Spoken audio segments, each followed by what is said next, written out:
What is happening, buddy? This is Cody, aka DFS Prodigy, coming to you live, talking some NBA with y'all. Um, I kind of wanted to start this new thing where I broke down NBA showdowns because I love talking about showdowns. It's my favorite part about NBA DFS. These are the things that I have success in is showdowns compared to main slates. Because I kind of hone in on a few showdowns here and there.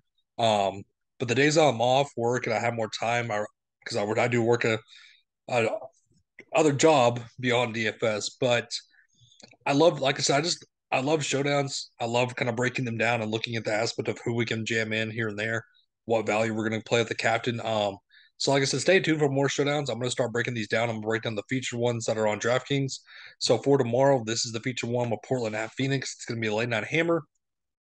Um, Before we get a like button for me, definitely subscribe. And let's just dig right into it. So let's talk about the Portland side. So these two teams I played before. The biggest news is Trent Watford, Gary Payton, Simons, and Lillard. Phoenix team is healthy. So Dame time, he will not play. I'm assuming in this game. I don't think he will. If he does, that will kind of throw in a loop for this slate. But Simons also, we need to watch the news on him because if he's out, that's going to throw a loop also in this. Trent Walford and Gary Payton, I don't expect them to play. But okay, so let's talk about this. If there is no Simons, if there is no Lillard, um, so captain wise, I'm going to go kind of towards a value because I think we can fit in the studs here. Nurkic 8-6. If you look back, he had a great game against this Phoenix team. Um, put up 50 fantasy points almost. I do like him. Jeremiah Grant, 8,000. If you look back again, he had 20, but he played a ton of minutes. It's kind of hard to pay off that price tag at 8,000. Josh Hart looked good against Phoenix also, playing 41 minutes. Um, but if we look back at Dame, he was in this game also. So keep that in mind. But Sharp will be the guy that I'm looking at 6'4" if there is no Damon, if there is no Simons. I would be also looking at Justin Winslow. Those two guys would pick up minutes along with Keon Johnson. So that's kind of the route I'm looking at. So if we want to look at captain wise, I'm liking this Sharp price tag in order to fit in the studs. I'm also liking this Josh Hart price tag. So let's play around with it if we have Josh Hart at captain.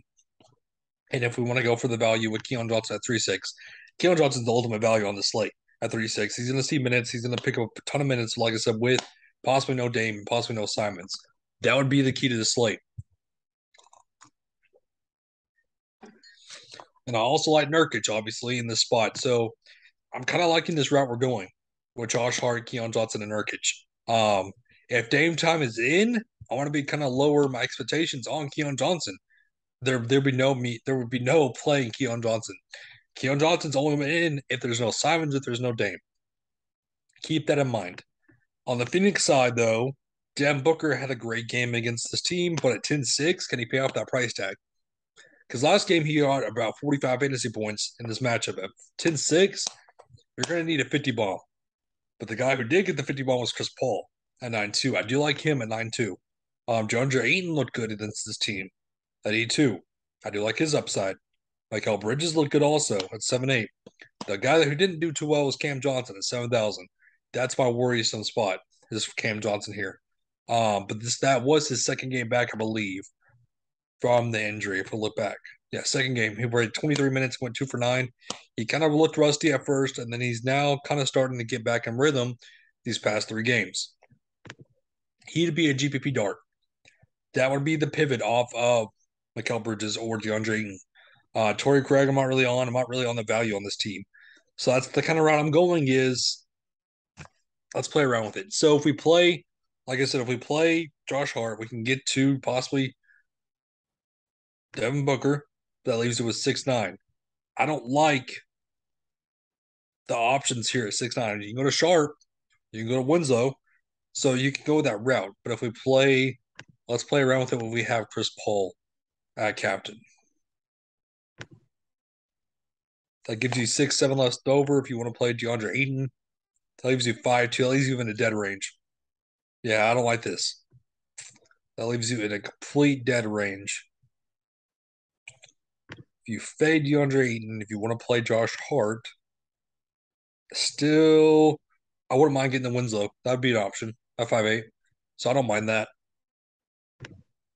I don't mind this if there's no Dame and there's no Simons. If Simons is in, like I said, we don't have Keon Johnson. So that's the problem. If you have Simons in at 9,000, you're gonna have to go with a value, possibly Justin Winslow, even though that's nasty.